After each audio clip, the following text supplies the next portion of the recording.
Okay, we're live. Yay. Sorry, it was a little bit of like startup growing pains here. Okay, everybody. Hi. This is Erin Richards. You are in the session about how summer school will look different this year, coming at the end of day 2 of the EWA National Seminar panel. So we've got 3 great panelists that are coming up. I'm going to moderate the session. I've got a couple of housekeeping notes. If you've been in a bunch of sessions already, I'm sure you've heard these before, but everything's recorded, everything is on the record. And then if you hover over your speaker screen, you can see a button for closed captioning and live transcript. So to start viewing closed captioning, you click closed caption, and then to view the live transcript, click live transcript, and then select the show subtitle. I haven't messed around with that yet, but it might be helpful for some of you. And then I think some of the other sessions have been quite similar to this. If you want to submit a question, you can do it anytime. You don't need to wait till the end. It'll go into a chat box. And I think Stacia from EWA will come on at the end and help address those. I'm firmly committed to 50 minutes of recorded questions at the end, because there's nothing that I'm necessarily going to ask that's going to be as specific to your work as the questions that you have for our panelists. And then let's see, so that covers questions. If you're going to tweet about this session, please use the hashtag EWA21. There have been a bunch of those out there already today and yesterday that I've been flipping through for stuff that I didn't get to peek into on my own. Okay, and so we're going to kick it off and get started. I'd like to introduce today's speakers. We have Erin Dworkin, is the CEO of the National Summer Learning Association, which is based in Baltimore. They've been focused on high quality summer learning opportunities for, I think, about 25 years. Erin can correct me if I'm wrong, but essentially they're the go-to place, and are probably fielding a whole lot of phone calls this year from districts that are needing to get some assistance and maybe some additional guidance. Jennifer Peck is the president and CEO of the Partnership for Children and Youth. It's an organization that helps connect schools and community partners across the state of California. There are 1,300 districts out there. And then Ebony Johnson is the Chief Learning Officer for Tulsa Public Schools. She also, in that role, focuses a lot on social and emotional learning, which of course is a huge focus this year. And like many districts, Tulsa is, and probably still is planning, was and still is planning a pretty major expansion to their summer learning programming. That is a deliberate semantic choice, and we'll get into that shortly. And then big picture, all of you know this if you've been sort of reporting on education for a while, but of course, summer school happens in many ways, shapes, or forms. Summer learning in previous summers. This year, of course, there's a big push from districts that are trying to recover some of the disruptions to the learning process over the course of the year. And of course, there are a lot more federal dollars on the table to help support this. So 1% of that $122 billion in extra federal aid is specifically earmarked for summer school. So that's why we're trying to be conscious of not only where the money's going, but what do good summer school opportunities look like? How to ask good questions of your local districts when you're trying to cover this thoughtfully. So maybe we can kick off. We're going to start broad and go narrow. So maybe we could kick off. Erin, could you maybe talk a little bit about sort of big picture summer school versus summer learning? What's kind of the big scope here? Can you talk a little bit about why those semantics are important? And then we'll get into like sort of what's worked in the past. Sure, and thank you, Erin and EWA and the other panelists for allowing me to join you. It's a real honor, and thank you for focusing on this issue, which I believe is more relevant today than ever in the history of time, for lots of reasons, as we all can recognize coming out of COVID and upcoming summer, and how we all want to help students recover, and everyone's trying to do their part. So again, I'm Erin Dworkin, CEO of NSLA. It's a mouthful, but we've been around, as Erin said, for more than 25 years. We're actually relocating to Washington, D.C. We've been in Baltimore for all this time. And if you've ever heard the phrase summer slide or summer learning loss, that came out of original research that our organization did 25 years ago. So we've been trying to put a spotlight on what summer is, which is it's a metaphor for both inequity and opportunity. And as we're getting into the reason we use the term summer learning, so to your question, Erin, sometimes I have a slide on this, but I'm just going to speak to it. So I'm happy to share more. But historically, broad context, summer school has been known and has had the reputation for being remedial, for being punitive, a punishment, for being mandatory, but only for a few students, and being academic only, restricted to academic content, and with taking place within the four walls of a school building. Summer learning, the reason we use that term, is designed to be the opposite of all those characteristics. So instead of mandatory, we understand in COVID, we might need to make it mandatory, but the idea is to make it so exciting that it's voluntary and everyone wants to come. That it's not only for a few students, but open to everyone. That it's not just remedial, sure, we have a lot to make up, but also students who want to learn more and take different kinds of classes or accelerate their learning or learn topics that they are not in the curriculum, don't fit in during the year, right? Also, it doesn't only have to be at the school. And this is what we're seeing in a lot of districts. Boston is a great example where they use the city as a classroom, and you have certified teachers working in programs at the zoo and the science museum and cultural institutions running programs. So students get out in their community and see new things and opportunities for them. And this idea that it doesn't have to be, and shouldn't be, we promote not only academic, but that you're doing arts and enrichment and health and fitness and the social emotional support. So there's a lot there. Happy to elaborate more on it. But again, partnerships are key to what summer learning is about. Districts working with their other government serving youth agencies, parks and rec, libraries, public housing, as well as the other nonprofits and even the corporate sector around summer youth employment. So this might be a question for either maybe you and Jennifer or either or, but I did a big piece on summer learning, talked about what districts around the country are doing. When I dug into a lot of the research, some of it was kind of mixed. It looked like, it wasn't just about having summer school, it's making sure kids come every day or come regularly to whatever summer learning opportunity that you have.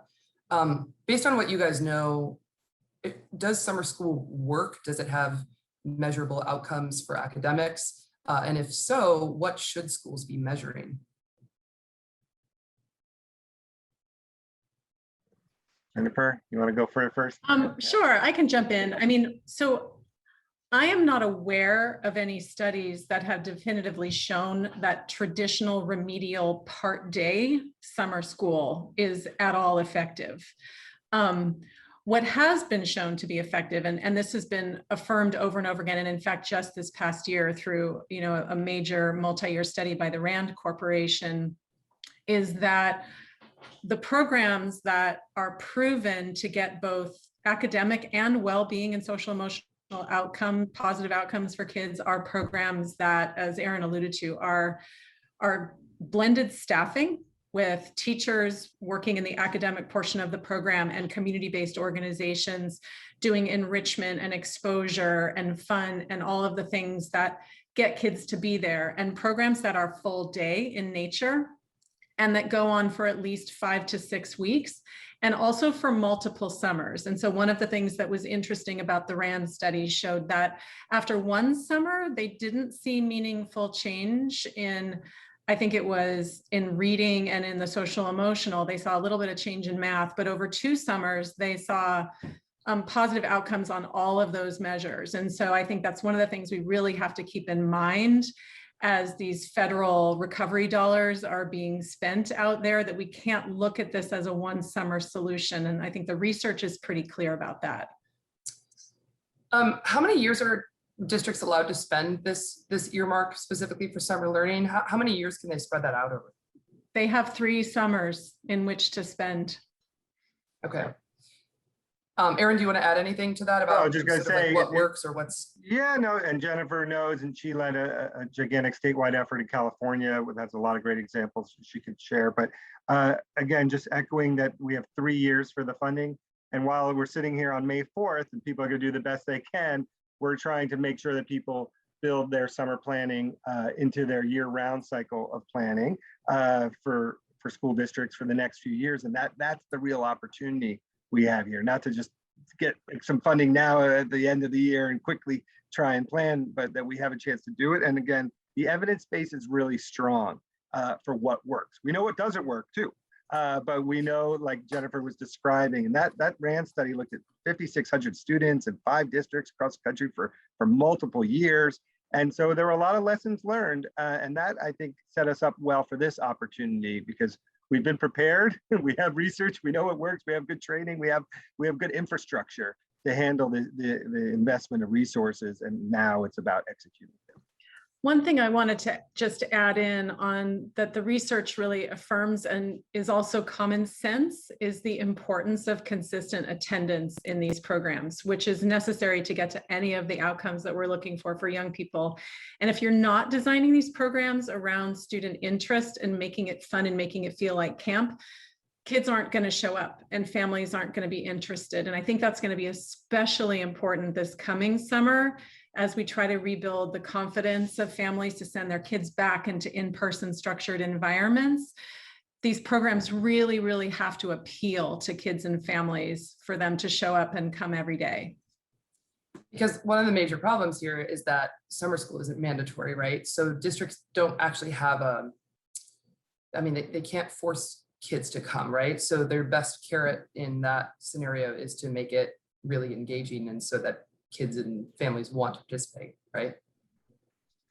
Absolutely. We want people to want to learn. We want students to take ownership for their own learning. If it's only going to be adults dragging kids, kicking and screaming, we're never going to achieve any of the outcomes we're trying to get here. And so it's all about, it's also the time to and I want to definitely hear from Ebony too and others, just about setting people up for the coming school year. So, I mean, just some realities where vaccination rates are going up, the summer months, it's safer to be outside in a lot of situations here. You can't even, in some states, bring 20 students into a classroom to be with one another. So a few things are pushing in our direction, and a lot of districts are overwhelmed and exhausted.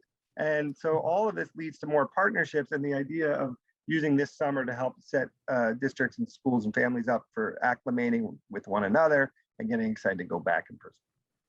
Cool.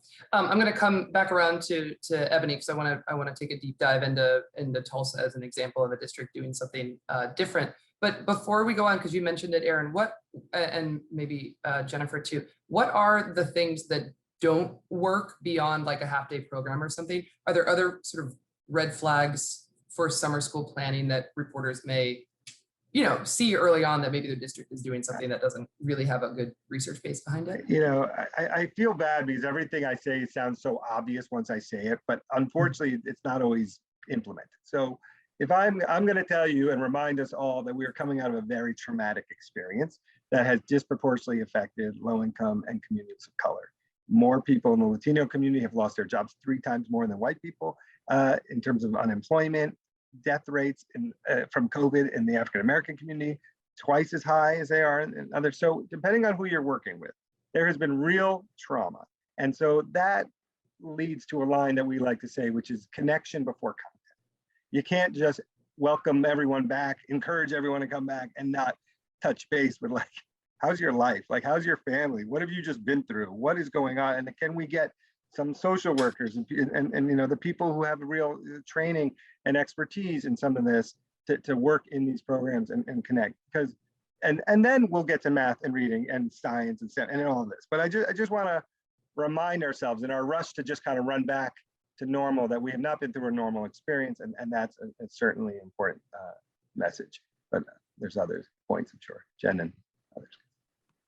The only thing I would, go ahead. Yeah, jump in. I was just going to say the only thing I would add to that. I mean, I would echo all of that. I think a red flag would be, regardless of the length of the program or how many hours, a red flag would be a program that is only focused on academics, and that's never a positive thing in a summer program. And as Erin said, I think it could absolutely backfire in very detrimental ways this coming summer as we're trying to re-engage young people.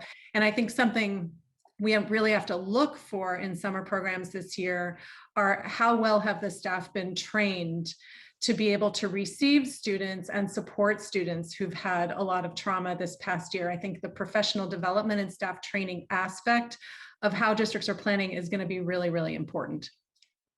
Yeah, and again, just to echo one last thing here is the arts are really important, the health and fitness, getting kids out into nature. All of those have research evidence to show that when students have those experiences combined with academics, they do better academically, and they do better than they would in an academic only program.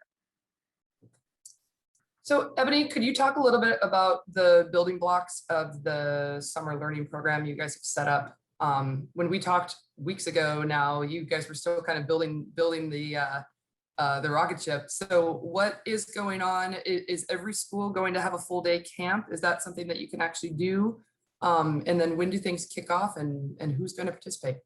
Yeah, thanks, Erin, for that question. And before I jump into that, I just want to say I'm excited, one, to be here. Thank you, EWA. And then Jennifer and Erin, I'm in the best company, because everything you're saying, if you notice, I'm over here nodding and going, yes, okay. So I think the Tulsa Public Schools is going in the right direction.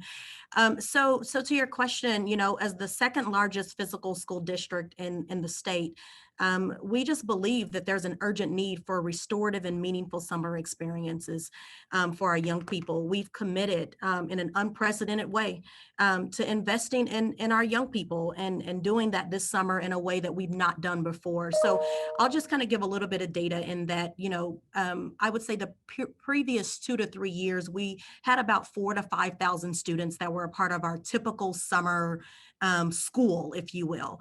And they would come for several reasons: uncredited students who lack credits, students who did not get the grades that they needed in order to go to the next grade level. We have RSA requirements, which is Reading Sufficiency Act for our third graders, and students would attend for that reason. And much to Erin's point, it felt punitive. It felt like a mandate. It felt like something we had to do. This year is a completely different scope in that we are launching what's called Ready, Set, Summer, which is really us taking our ESSER and CARES dollars and expanding summer camps to all of the students in Tulsa Public Schools. So every single school will host a summer learning program, a summer camp program, where our students will have a split day. So half of their day will focus on still that unfinished learning, the academic supports that are still needed. And then the other half of their day will then, of course, open up for internships and STEM activities and clubs. So some of those things were mentioned: the arts and robotics and chess and journalism and so forth. So super excited about so many of those opportunities being afforded to our young people who, as Erin stated, are underserved in many cases and are in critical need for engagement to happen from both the fall, the spring, and now into the summer. And so we're really excited about offering that. We're going to launch right as we finish out in our June, what we call June boot camp. So we're given a boot camp opportunity for our seniors who are struggling to finish their credits so that they can actually have supports to get that done. And then right after that June, we're launching into Ready, Set, Summer, which is all of our students engaged for a full 4 to 5 weeks of intensive supports. And that's for K to 12, right? Every grade level can participate? Pre-K-12, absolutely. And how many people do you have signed up so far? Yeah, so again, numbers in the past was 4,000 to 5,000. Right now, we have an estimated 11,000. So we're excited about doubling. However, we have opportunity for over 30,000. So we are much like a lot of other districts, just really trying to get to the address of our young people, get in touch with them. Them responding back to us has still been a struggle since we've been back in person. Making sure families get the information, making sure that we utilize all of our community partners to push the information out as well, so that our families know that this opportunity is there for them. And I'm going to ask you this, and then I want to get Jennifer's take as well, because I know that she does a lot in terms of like kind of hooking up new partners together to make some of these meaningful experiences happen. Did you have to expand your staffing in new ways to the community? There was some talk about bringing in people that have some kind of passion that they want to sort of share with kids that they could do this, or teachers could pursue something with students that they may not normally teach in school. Is that still part of it? And who is coordinating all of that? Will it actually kick off in time? Yeah. I'll tell you, Erin, as we're getting into the work, we're going, ooh, this is big. Oh no, this is huge. Oh no, this is gigantic when it comes to like how many folks we're going to need to actually help us pull it off. So yes, we are partnering in a much more intentional and in-depth way with our community partners. So we know our superintendent, our state superintendent is also launching some statewide supports for summer where there's going to be some monies given like our YMCA, like our Boys and Girls Clubs, in order for them to provide local school districts with support. Well, Tulsa Public Schools is also utilizing some of our own ESSER dollars and CARES dollars to fund some of our community partners to come in and provide additional supports for us as well. So yes, we will have community partners providing support, parks and recreation, some of our local churches, some of our local organizations who provide specialized activities that kiddos really get into, dance and the arts and so many other things. As far as coordination, it's been a cross collaborative effort. So it's truly been cross-functional. We have from all the way from our deputy superintendent who's kind of spearheading this work at the very top, then my team of learning. So we're coordinating all of the learning efforts. We have designated individuals who are executives on our team who's truly doing the organizing and planning for all of the details. Okay. And Jennifer, I know you've also focused on these kinds of partnerships for a long time, particularly in California. Can you talk about either like really well done partnerships that you've seen work and produce, good outcomes for kids in the past, or something new that you're seeing sort of happening across the horizon this year that might be something that, reporters on this call could ask questions about? Yeah, I mean, I think the partnerships and thinking really creatively about the partnerships is one of the most exciting opportunities we have in front of us right now with the new resources. And then, also trying to grapple with this staffing challenge that a lot of school districts around the country are worried about. Typically districts would hire teachers to run these programs, and we're going to still need teachers, but teachers are really tired and fatigued from what they have also been through this past year and are going to need a break. And we're also losing teachers in record numbers to retirement because of burnout. And so it forces us to think more creatively about how we're going to staff these summer programs. And some of the more interesting things we've seen, I mean, there are the traditional partnerships with things like WISE and Boys and Girls Clubs, and wherever those organizations are present, they should be capitalized on to partner with districts to run the afternoon portion of these programs. But we have a lot of partnerships with state parks or regional parks or even the Forest Service in California. So, in some of our programs, in the southern part of the Bay Area, there are state park rangers who come into the classroom to do science lessons. And then the next day they'll take the kids out in field trips into state park facilities and to places where these kids might not have ever been before. So the state parks have been an incredible resource, and there are state park facilities all over the place. The libraries are another. In San Mateo County, for example, the county library supports 9 school districts, and they run the afternoon portion of early literacy and also STEM programs for kids. And they hire college students from the area and they train them to work in these programs as tutors and activity leaders. And, colleges and universities are great assets. One of the things that we're working on right now that we discovered as a new opportunity is to capitalize on all of the teachers in training up across our state, pre-service teachers who have had no opportunity to get in-person classroom practice this past year because in California, most of our schools have been closed and many still are. And it's such a win-win to place these teachers in training in summer program roles to help staff those programs and get experience. And so, those are just a few of the things that we've seen happen. But, I want to mention one other that we're really trying to promote is that there's also a robust network of private summer camps all over the place. And, these are camps that, only some families can afford, but they typically have scholarship slots for low-income kids.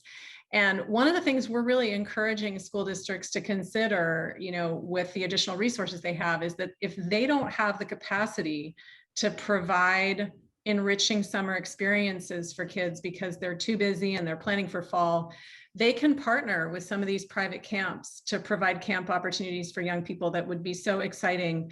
And so I really think folks have to think out of the box around this. I mean, and, Erin mentioned before, museums, and there's all sorts of options, parks and recs, all sorts of options that districts can consider.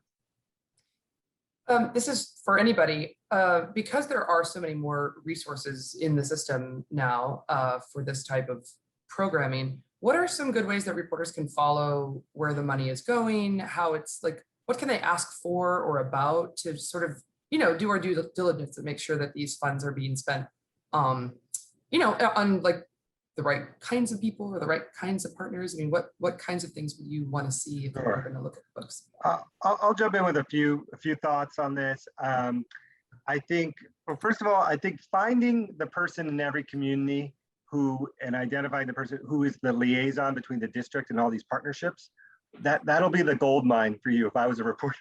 Because that's going to be the person at the nexus of all of this, and we need more of those people. So just asking who that person is, if the district doesn't have that person, that's a red flag for them to create a role for that. Because I just saw in Baltimore public schools, they're holding a series of webinars for community groups to learn about what their plans are, how to access the funding, how to partner. A lot of that, other than that, a lot of the out of school time groups are like, who do I call? Where do we go? We're here, we're ready. And just like Jen was saying, while some school districts and teachers are exhausted, a lot of these OST groups didn't get to run it fully and they're chomping at the bit.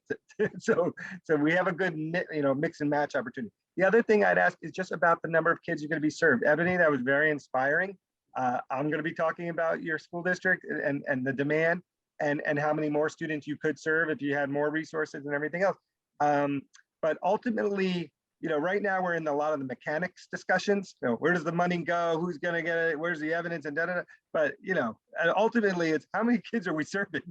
And what's the plan for 2022, by the way? And what do you have a goal with the resources you're getting to increase your numbers from 2021? Because I think everybody understands the challenges, but when we have a year to plan next summer, I think, we've been asking for these investments. So now that we're going to get it, can we deliver for more kids and families? So I think just focusing on actual kids and which innovative partnerships would be good questions to ask. Erin, if I could, I'm sorry, Jennifer. I was just, Erin said something that made me think about some of the coordination work. Erin Richards, you asked me a little earlier about like, who's helping to pull this off. And so in addition, I just want to just add that as a result of a grant that we received about 4 to 5 years ago from the Wallace Foundation, we too have had the opportunity to really look at social and emotional learning as well as out of school time work.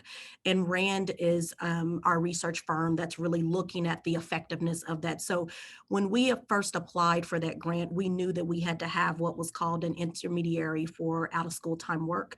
We started or launched into the Opportunity Project. So the Opportunity Project is exactly what Erin, you were mentioning, sir, regarding like, who is that person that's really lobbying for more funds, who's ensuring that we look at this on a long-term, large-scale level. So I just wanted to add that, the Opportunity Project, they're co-launching like a public website, the Tulsa City of Learning, where our families can literally get on and navigate the programs, the opportunities, the resources.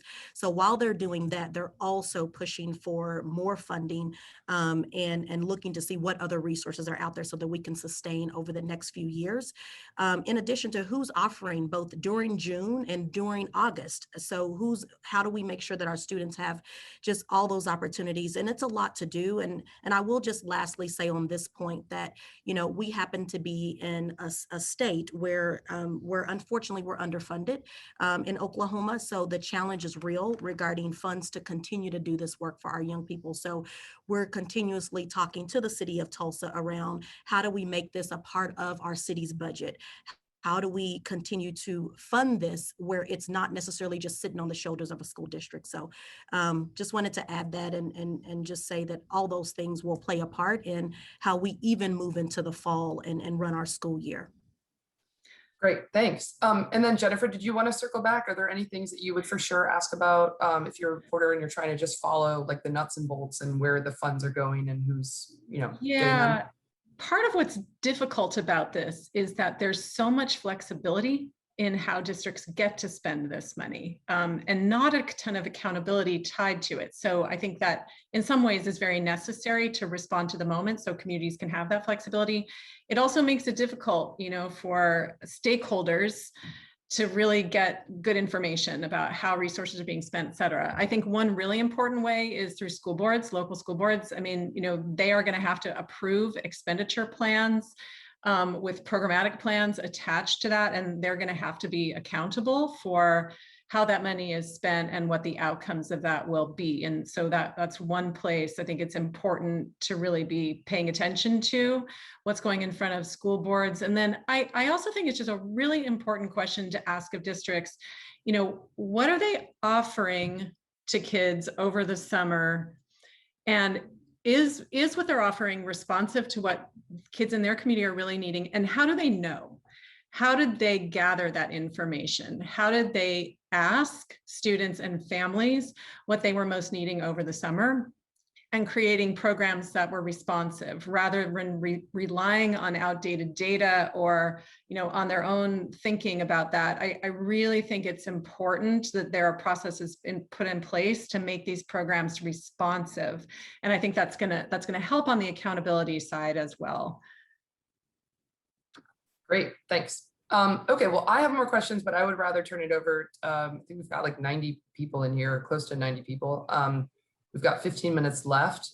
Stacia, can you help me manage? I think you may see them before I do. Yes. Yeah, so there's a couple of questions here in the chat. And just a reminder to attendees, if you have any questions, submit them into the Passable chat box. I'll start with one from Jessica Fregney, who's an editor for Teach for America. And she was wondering how summer learning programs are taking into account the students that have been most impacted by the pandemic, such as students with disabilities or English language learners. Is there programming that's there to support their needs, both academic and social-emotional? So I think I'll toss that one to you, Ebony. Do y'all have anything in the works for those subgroups? Yeah, absolutely. So some of the works, thank you for that question, Stacia. For some of the work that we knew needed to happen in the spring, we're going to continue that work in the summer. So for an example, we knew that we needed to focus on some level of intervention for students because bottom line, there was unfinished learning prior to the pandemic. And so we know that it's compounded. So we're definitely looking into what our reading supports are going to look like. How do we double down on intensive math supports? So that's definitely going to be in place. In addition, I know that we're focusing on work that we started already with the Collaborative for Academic, Social, and Emotional Learning, CASEL, around the 3 key signature practices. So just making sure that we provide students when they are in our company with a warm welcome, making sure that our lessons are engaging and culturally responsive. And then also that when we end our work with them, that it's optimistic and that we embrace them for the next time that they actually are prepared to show up. So all those things in place, also looking at our anchor work and just making sure that, you know, we have anchors in place and charters in place and just all those things around SEL.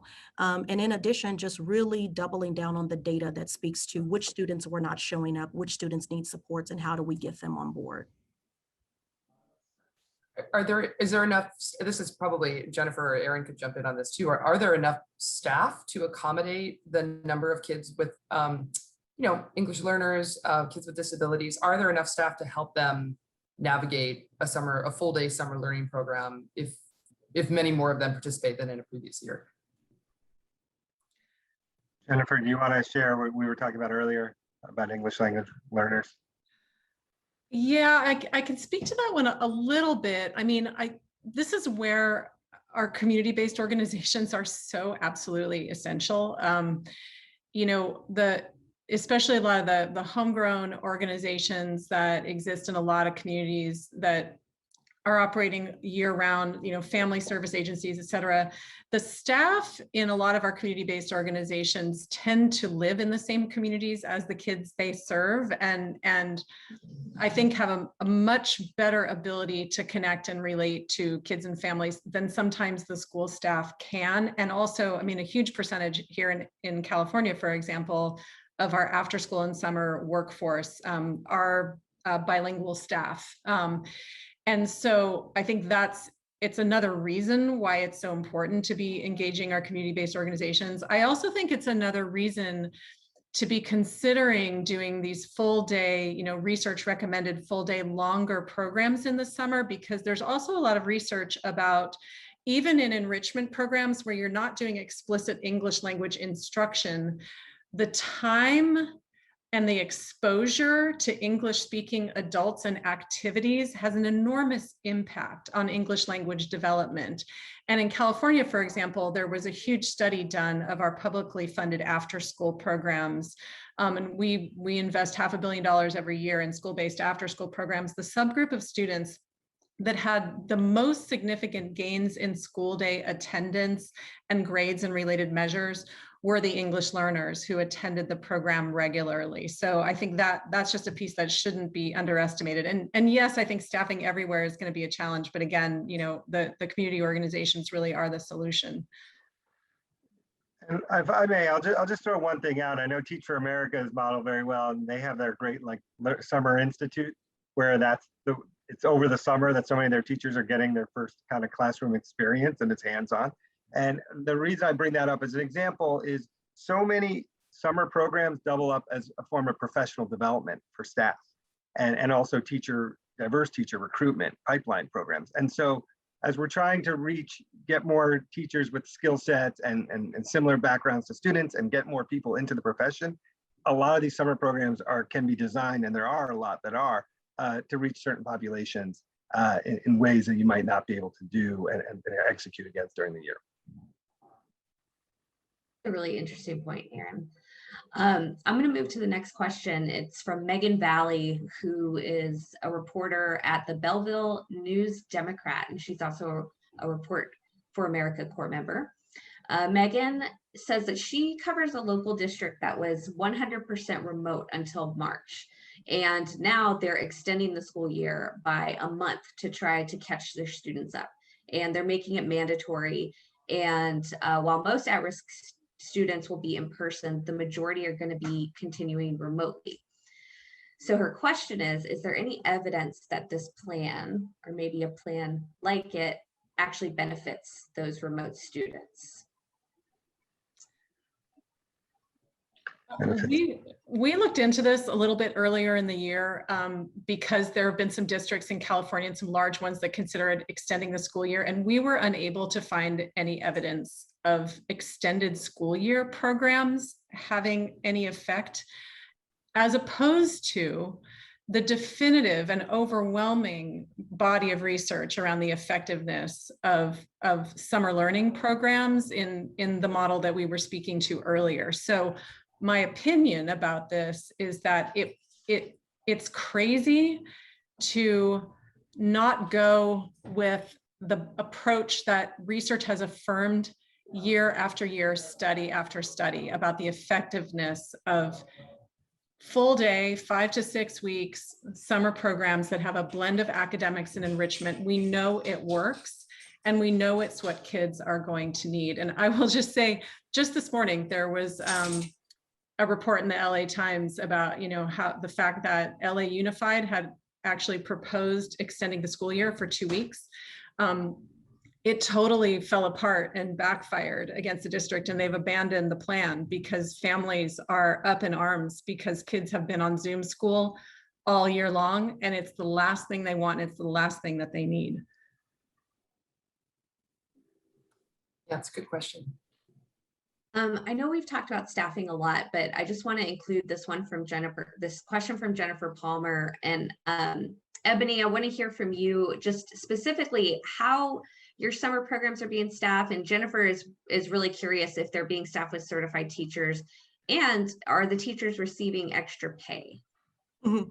Yeah, great question. We actually just had a board meeting on yesterday where we pretty much solidified that, yes, we will be giving teachers extra compensation for their time in the summer, which is different than what's been done in the past, so that we can, one, pay them for what they're worth, should already be the amount that they make, but then also to incentivize to get them. Yeah, we are going to staff our summer camps and program with certified teachers.